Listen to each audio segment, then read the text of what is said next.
Vamos falar hoje da atribuição do Prémio Camões à escritora moçambicana Pauline Chiziane, das eleições em Cabo Verde e dos problemas da Guiné-Bissau, do problema do petróleo e dos altos preços dos combustíveis em Portugal e no mundo e, finalmente, da fome no Brasil.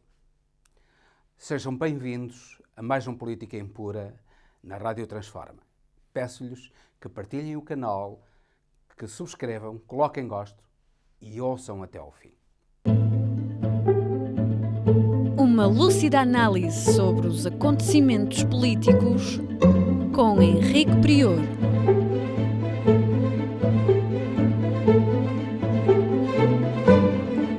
Política Impura na Rádio Transforma. Começaremos então a falar sobre a atribuição do Prémio Camões à escritora moçambicana Pauline Chiziane. Pauline Chiziane é a terceira escritora moçambicana, ou o terceiro escritor moçambicano a receber o Prémio Camões. O primeiro foi José Caraveirinha, depois Mia Couto e agora Pauline Chiziane. É um prémio inteiramente merecido e que permeia o trabalho literário de uma grande mulher, de uma mulher que tem lutado pela dignidade, pela liberdade das mulheres moçambicanas contra a opressão, nomeadamente da poligamia.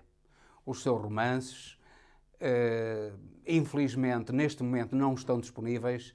Esperamos que, a curto prazo, as editoras reeditem os seus romances e que possamos ler Pauline Chiziane, que bem merece ser lida como grande escritora da língua portuguesa, já premiada com uma ordem, a Ordem do Infante Henrique, e agora premiada, muito justamente, com o Prémio Camões.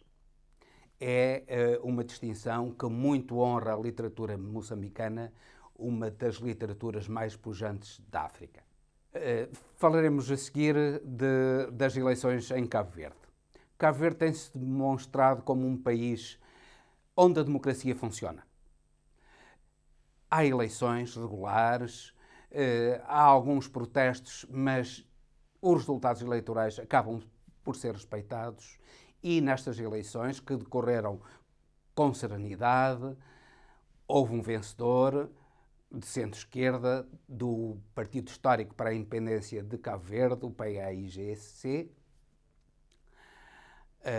O PAICV já foi PAIGC, quando o mesmo partido englobava a Guiné e Cabo Verde, agora é apenas um partido para Cabo Verde. Venceu José Maria Neves. José Maria Neves, no fundo, venceu contra o governo de centro-direita de Carlos Veiga. Carlos Veiga reconheceu a derrota, reconheceu que houve um falhanço do seu governo e que isso levou ao triunfo de José Maria Neves e felicitou o vencedor pelo seu triunfo. É um comportamento democrático e digno de gente digna. O mesmo não se passa na Guiné-Bissau, em que o presidente Umaru Sissoko Embaló ameaça dissolver o Parlamento por algumas decisões do Parlamento não lhe agradarem e ele, um autêntico clima ditatorial que ele instituiu na Guiné-Bissau, parece que faz o que quer, ameaça tudo e todos, ameaça com a prisão os seus opositores, ameaça de morte os seus opositores e a Guiné-Bissau mostra ser um país em tudo contrário ao seu homólogo Cabo Verde, que vive uma democracia pacífica sem constrangimentos de maior. E por isso Cabo Verde tem progredido, enquanto que a Guiné-Bissau continua a ser um dos países mais miseráveis do mundo, apesar da sua pequena população e das suas enormes potencialidades, não só na agricultura, mas também na pesca, nomeadamente. Infelizmente, a Guiné-Bissau continua a não ter um governo democrático e estável e respeitador das liberdades dos cidadãos e dos direitos da oposição, e isso, obviamente, reflete-se na economia, reflete-se na vida dos cidadãos da Guiné-Bissau. Esperamos que algo mude na Guiné-Bissau, porque assim a Guiné-Bissau caminha por trilhos completamente contrários àqueles trilhos democráticos e de progresso e de justiça social de Cabo Verde. Falamos agora também de Portugal e dos protestos que têm sido levados a cabo nas principais cidades portuguesas, nomeadamente em Lisboa e no Porto, relativamente à subida do preço dos combustíveis. O Governo, inclusivamente, promulgou legislação a limitar as margens de lucro da comercialização dos combustíveis, no intuito de limitar os lucros e a subida de preços dos combustíveis. Ora, não é isso que vai resolver o problema dos combustíveis, tanto mais que a carga fiscal sobre os combustíveis já é elevada e, por outro lado, é importante também que o país pense numa transição dos combustíveis fósseis para as energias renováveis. Não só as metas do Acordo de Paris devem ser cumpridas, mas o país, que é importador de petróleo, que se não fosse o petróleo tinha um grande excedente da balança comercial e, por isso, não necessitaria de recorrer ao estrangeiro, a empréstimos estrangeiros, como frequentemente recorre, há que limitar no interesse do país, não só no interesse da preservação do equilíbrio ambiental, mas também no interesse económico do país, há que limitar o consumo de combustíveis fósseis. E há que acelerar a substituição da utilização de combustíveis fósseis por energias renováveis. Essa aceleração está-se a fazer, nomeadamente com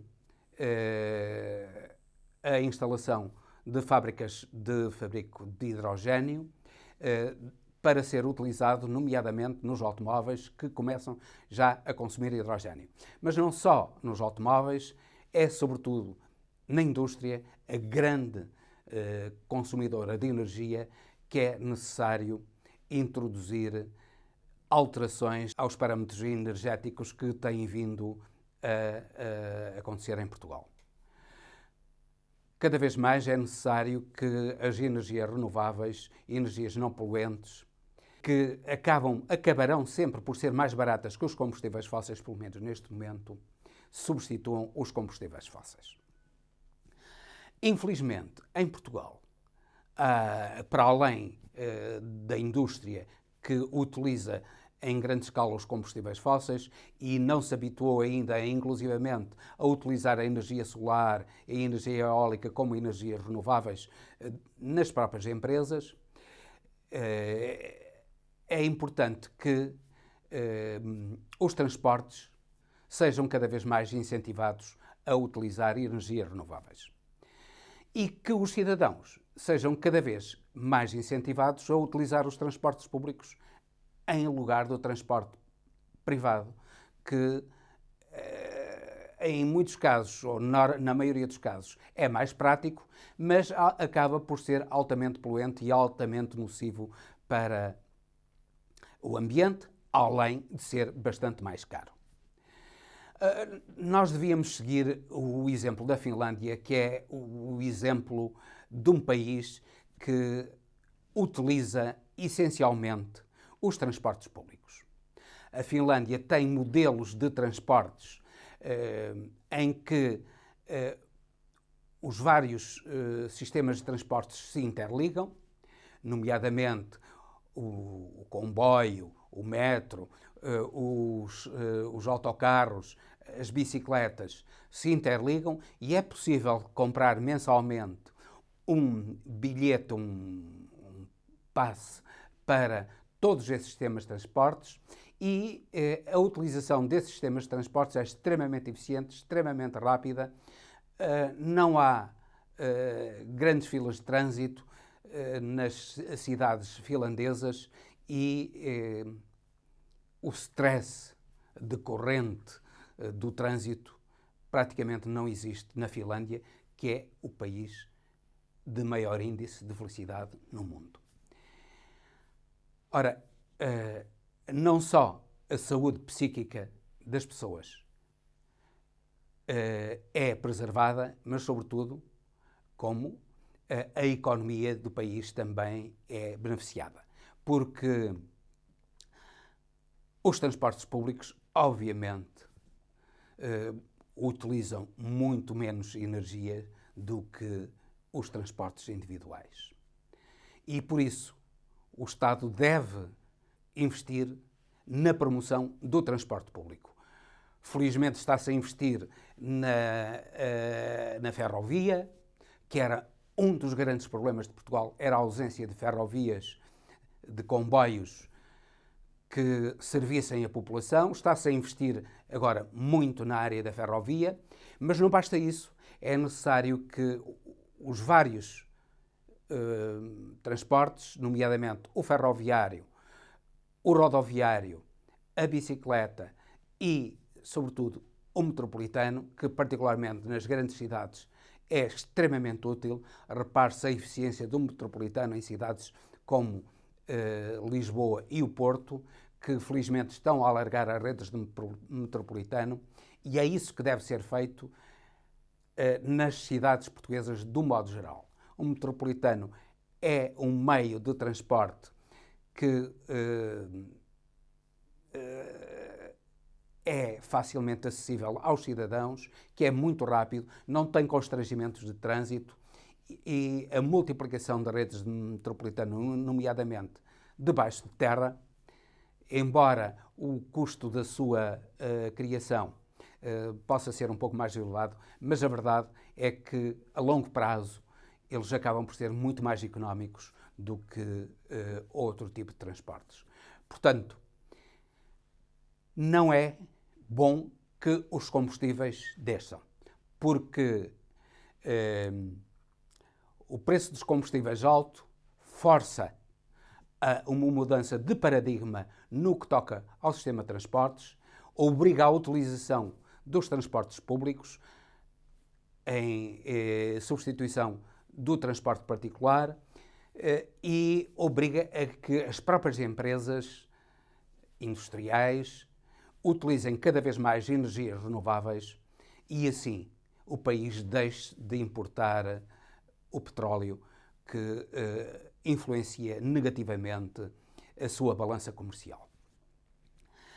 Por isso, estas manifestações, embora de certo modo compreensíveis porque há quem seja prejudicado por elas, a verdade é que o Governo não pode, não deve ceder a estas exigências porque o superior interesse do país assim o exige. E o Governo não deve governar para responder às exigências imediatas, aos interesses imediatos de uma parte dos cidadãos, mas deve pensar no futuro do país e deve governar para esse futuro. Falamos agora também, e antes de falarmos dos offshores e do grande problema do Brasil, não deixamos de referir muito brevemente a decapitação de uma mulher, de uma jogadora de voleibol afegã, que foi decapitada precisamente por ser jogadora e não abdicar dos seus direitos como mulher pelos talibãs. É um crime horrendo que o mundo não pode deixar de sancionar. Os talibãs estão a perseguir inclusivamente juízas que condenaram criminosos, as juízas estão-se a refugiar noutros países e eles estão a impedir não só a educação das mulheres, como qualquer trabalho por parte das mulheres. Os talibãs continuam a ser considerados pelas Nações Unidas como um grupo terrorista E, na realidade, é o terrorismo de Estado que está a ser instalado em todo o Afeganistão. E é lamentável que países como a Rússia de Putin queiram que o Estado Islâmico do Afeganistão deixe de ser considerado terrorista para ser considerado um Estado com aceitação e assento normal na Organização das Nações Unidas. Assim não deve ser, porque o Estado talibã do Afeganistão é um Estado fora da lei, é um Estado assassino, e as Nações Unidas, uma das funções que têm é precisamente preservar os direitos do homem e do cidadão. E por isso não devem ceder às pressões não só de alguns países islâmicos, mas às pressões da Rússia para que o regime afegão seja reconhecido como legítimo regime pelas Nações Unidas e os talibãs deixem de ser considerados pela ONU como uma organização terrorista. Eles são uma organização terrorista e, como tal, devem ser considerados. E o mundo, particularmente a Organização das Nações Unidas, deve lutar contra o terrorismo que se transformou num terrorismo de Estado no Afeganistão. Vamos falar agora de offshores. Os offshores têm estado na ordem do dia, nomeadamente pelas revelações dos Pandora Papers. Os offshores, como sabemos, são paraísos fiscais, são lugares onde criminosos comuns, nomeadamente traficantes de droga, traficantes de armas e outros criminosos, escondem o dinheiro obtido através do crime, ou muita gente que quer fugir aos impostos esconde também o dinheiro. O caso mais recente que foi revelado no que toca à fuga aos impostos foi o caso de Tony Blair, o ex-primeiro-ministro da Inglaterra, que colocou uns milhões e colocou uma casa num offshore para não pagar impostos, nomeadamente 400 mil euros de impostos numa casa de 7 milhões de euros. Ora, este tipo de procedimento não deveria ser admitido pelos Estados. Infelizmente, há uma enorme cumplicidade dos governos, porque grande parte dos governantes a nível mundial e dos senhores do poder, do dinheiro a nível mundial, têm o dinheiro colocado em offshores. Ora, definitivamente, as legislações nacionais deveriam punir severamente quem fosse descoberto a ter dinheiro, a ter bens em offshores. Não só era uma forma de proteção da riqueza nacional, uma forma de impedir a fuga ao fisco dessa gente que, com a sua fuga ao fisco, obriga particularmente as classes médias e as classes mais baixas até, mas particularmente as classes médias, a pagarem muito mais impostos do que deviam, porque aqueles verdadeiramente ricos não pagam impostos nenhuns. Nos Estados Unidos é absolutamente escandaloso que os muito ricos, com milhões e milhões, com bilhões de rendimento, não paguem impostos, enquanto que as suas secretárias pagam impostos elevadíssimos de 30%, às vezes 40%, precisamente porque os patrões não pagam impostos nenhuns. É um verdadeiro escândalo aquilo que se passa a nível mundial. E só com a punição severa da colocação de dinheiros em paraísos fiscais é que esse regabofe dos ricos ou muito ricos poderia acabar. Nomeadamente, ou pelo menos podia ser diminuído. Nomeadamente, punindo severamente com penas de prisão efetivas, penas de prisão muito elevadas, quem pusesse dinheiro em offshores. E, simultaneamente, fazendo com que quem colocou dinheiro em offshores perdesse todo o dinheiro que lá colocou. Se os Estados tivessem a coragem de tomar essas medidas, os impostos não eram o que são para a generalidade das populações, nomeadamente para as classes médias, e as populações não, em muitos casos, precisamente pela fuga aos impostos, pela fuga da riqueza nacional para paraísos fiscais, que é levada a cabo pelos dirigentes, não haveria tanta miséria em muitos países. O caso paradigmático é o caso do Brasil, em que a maior riqueza dos detentores do dinheiro no Brasil está em offshores.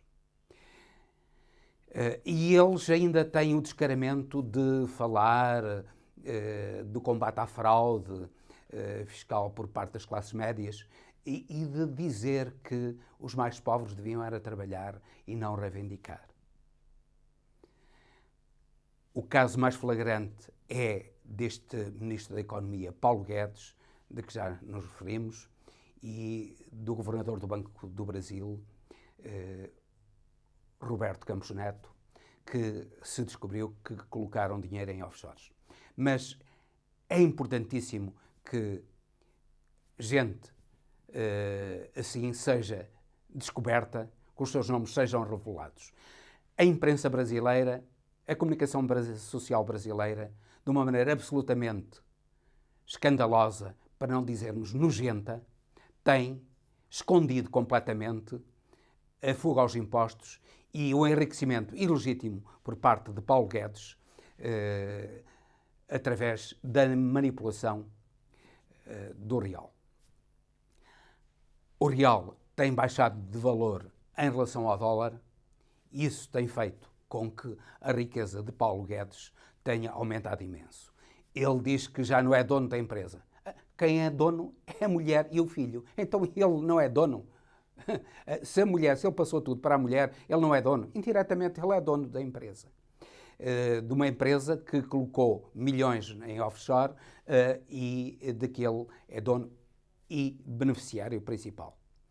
E, ilegitimamente, manipulando do poder a cotação do real, ele ganhou milhões e milhões de reais.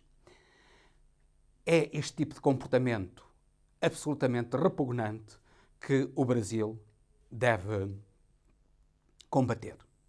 Repare-se, o Brasil, neste momento, está a passar um período terrível de fome. Estima-se que pelo menos 11 a 12 milhões de pessoas no Brasil passem fome. Neste momento, há uma corrida aos ossos no Brasil por parte de milhares e milhares de brasileiros que não têm dinheiro para comprar carne, não têm dinheiro para comprar alimentos e vão aos ossos que deviam ser atirados para fabrico de sabão ou até para o lixo, vão aos ossos, rebuscar os ossos, garimpar os ossos para poderem comer. São milhares, centenas de milhares de pessoas que no Brasil estão em condições de pobreza extrema. Estima-se que no ano 2020, um instituto que analisa a pobreza no Brasil estimou que 9 milhões de brasileiros passavam fome em 2020. O Brasil, em 2014, na sequência dos governos de Lula da Silva, passou a ser considerado pelas Nações Unidas, pelo Programa Alimentar Mundial, como um país sem fome. Neste momento, a fome volta a devastar o Brasil em consequência das políticas criminosas de Bolsonaro e dos detentores do poder no Brasil. Muitos brasileiros têm de comer ossos, têm de garimpar ossos.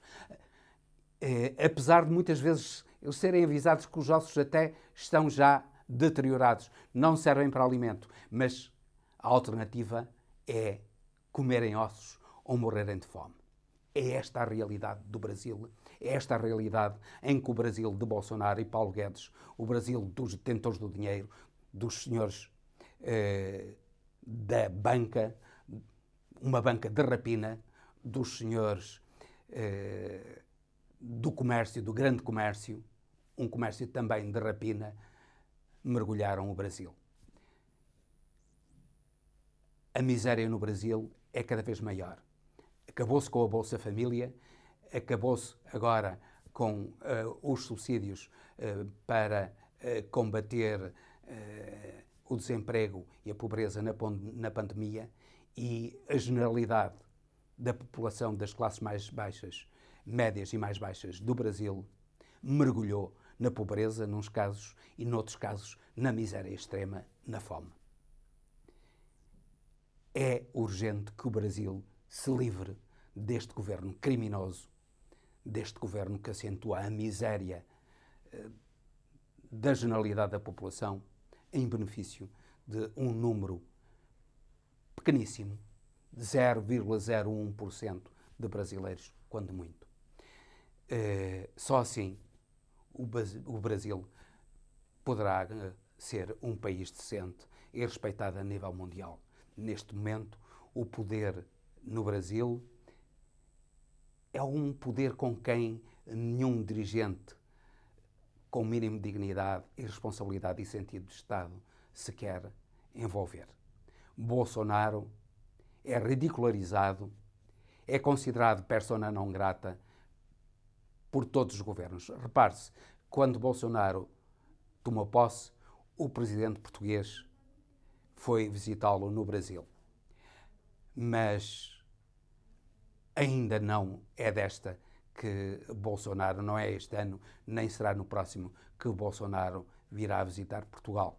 Precisamente porque Bolsonaro é considerado pelos portugueses e pelo próprio presidente português como um companheiro indesejável. É importante que esse companheiro indesejável seja afastado do poder para que a fome seja afastada do Brasil e o Brasil possa ter o lugar que merece, um lugar importantíssimo de primeira grandeza no conjunto das nações.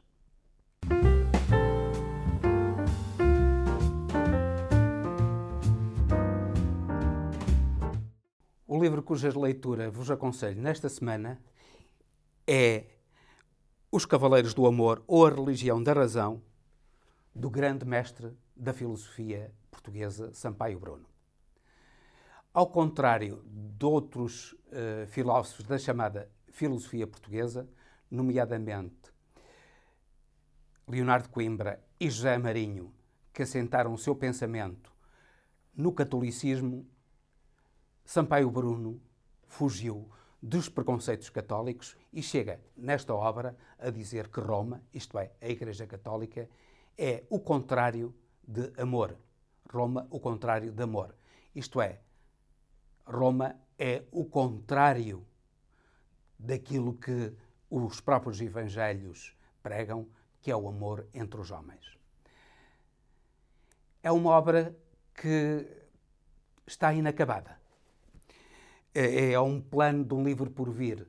No fundo, Sampaio Bruno projetava acabar este livro, que poderia ser, que seria certamente a grande obra da sua vida, mas a morte precoce, infelizmente, não permitiu que acabasse esta obra. Mas é uma obra que todos os portugueses deviam conhecer, para se conhecerem a si próprios, para conhecerem este país, para conhecerem as suas raízes e para conhecerem até que ponto a filosofia do amor foi uma filosofia que passa, ou ainda é uma filosofia, que passa pelo pensamento de muitos portugueses, nomeadamente, como Sampaio Bruno mostra nesta grande obra, por Luís de Camões. Aconselho-vos então a leitura desta obra de Sampaio Bruno, o grande filósofo portuense, o grande homem de cultura. Sampaio Bruno era um homem de uma cultura absolutamente extraordinária, mas ele não se limitava a ser apenas um homem de cultura. Ele era um homem de criação, de investigação, de inovação, de pensamento livre contra uma filosofia dita portuguesa cheia de preconceitos religiosos como é o caso da filosofia de Leonardo Coimbra e José Marinho, pois Sampaio Bruno mostra-nos uma filosofia de raízes portuguesas, livre e com o amor como grande pano de fundo de todo o pensamento filosófico. Aconselho-vos, portanto, a leitura deste livro fundamental do pensamento português, que é Os Cavaleiros do Amor ou a Religião da Razão, de Sampaio Bruno. E com isto termino, despedindo-me com amizade até ao próximo Política Impura, pedindo-lhes que subscrevam o canal, coloquem gosto e partilhem este programa.